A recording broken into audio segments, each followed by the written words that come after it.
আসসালামু আলাইকুম। আমি ডাক্তার মোহাম্মদ আশরাফুল ইসলাম।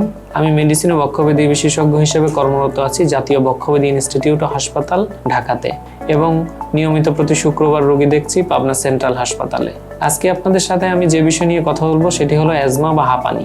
অ্যাজমা বা হাঁপানি হলো ফুসফুসের দীর্ঘমেয়াদী প্রদাহজনিত রোগ।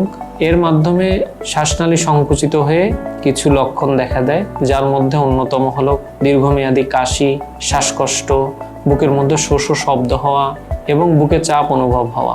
অ্যাজমা নির্ণয়ের জন্য অত্যাধুনিক পরীক্ষাগুলোর মধ্যে স্পাইরোমেট্রি অন্যতম, এবং আমরা পাবনা সেন্ট্রাল হাসপাতালে ইটালিয়ান কসমেট মেশিনের মাধ্যমে নির্ভুলভাবে অ্যাজমা রোগ নির্ণয় করছি।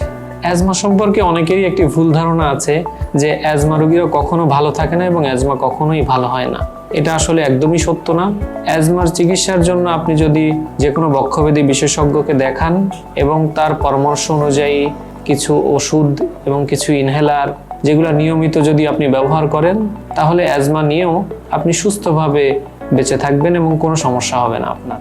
মনে রাখবেন, দীর্ঘমেয়াদী কাশি বা শ্বাসকষ্ট হলে অবহেলা করবেন না, এবং এটি অন্যতম একটি প্রধান কারণ যার কারণে আমরা অ্যাজমা রোগীদেরকে সঠিক সময়ে পাই না, যে মানুষ এটাকে খুবই অবহেলা করে এবং বিশেষজ্ঞ ডাক্তারের কাছে আসতে দেরি করে ফেলে। এই জন্য আপনারা অবহেলা করবেন না।